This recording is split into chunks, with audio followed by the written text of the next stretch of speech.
Hello everybody, today in front of me I have Nubia Red Magic 5S smartphone, and in this video we will show the top 5 tips for this device.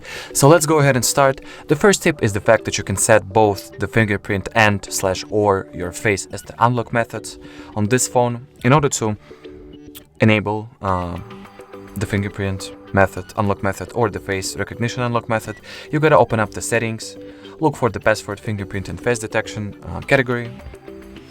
And here, as you can see, there are fingerprint and face recognition. So let's go ahead and start with setting up the fingerprint. We'll add the fingerprint first. The system requires for us to have the backup unlock method in prior setting any biometrics. In my case, I'll go with pattern, draw the pattern that I would like to use, and confirm it.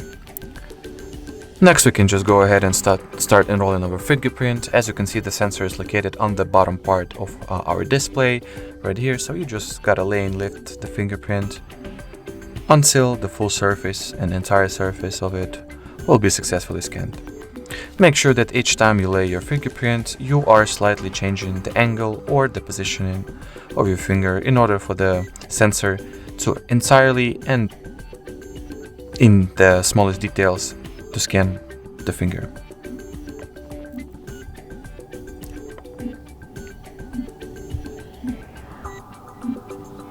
Alrighty, as you can see, the fingerprint has been successfully enrolled. Let's go ahead and try it out.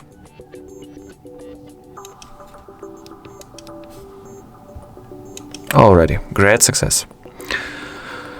Next, we'll go ahead and enroll the face recognition as well. So we'll draw the pattern. All you gotta do in order to enroll the face is to place your face inside the circle frame. I'll do it off the screen real quick. Alrighty, so my face has been successfully scanned, so let's try it out.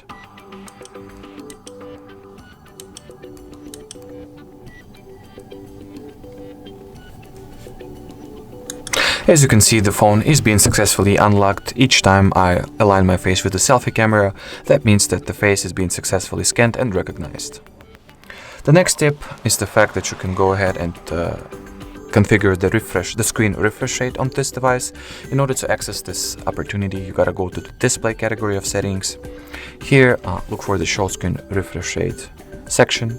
And here we have 3 values to choose from.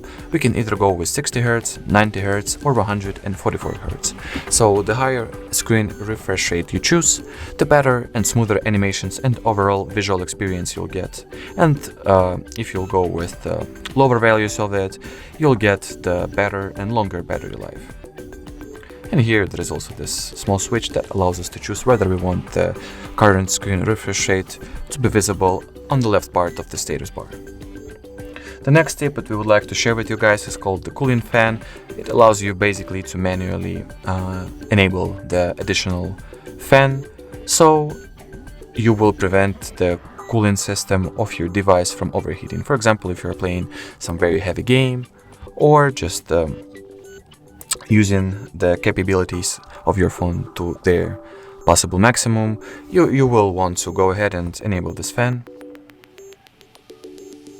I hope you can hear that it works. It creates a little noise, but still.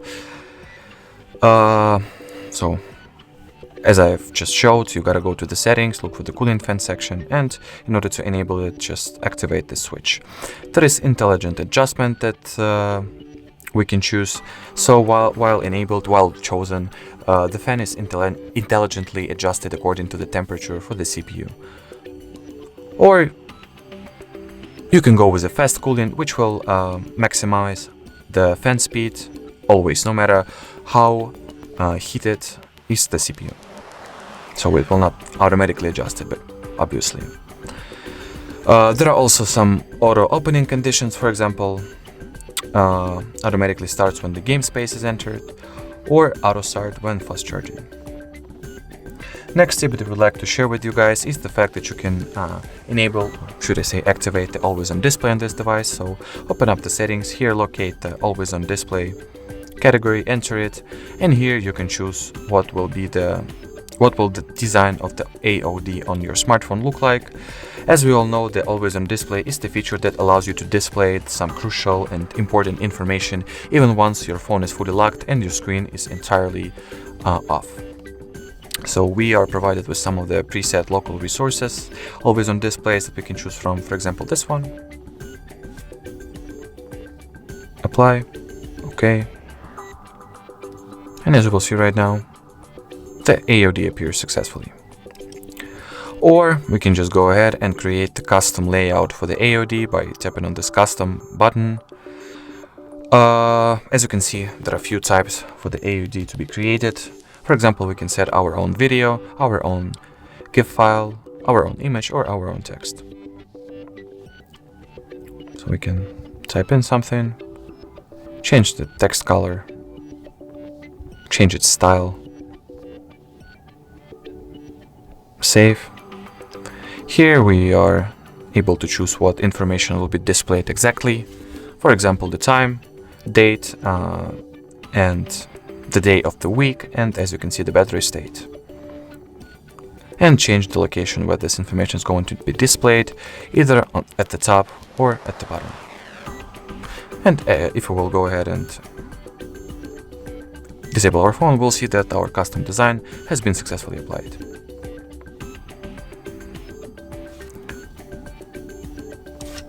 Alrighty, so that was pretty much it as for the always on display. There are also some minor settings that you can also configure, for example, the time frames for it to be active, the show duration, the brightness,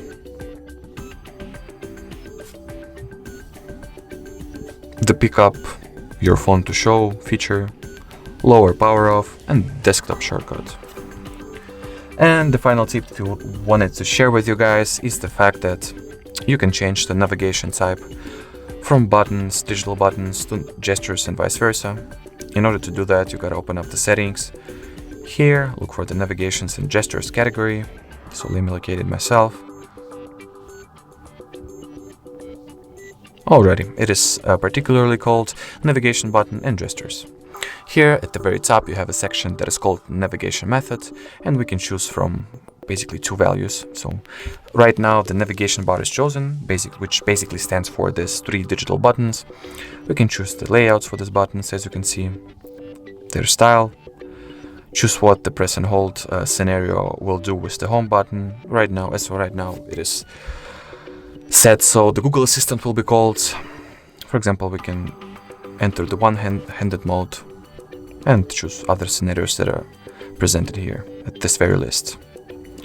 And there is also the double-click task key to switch application, just like this.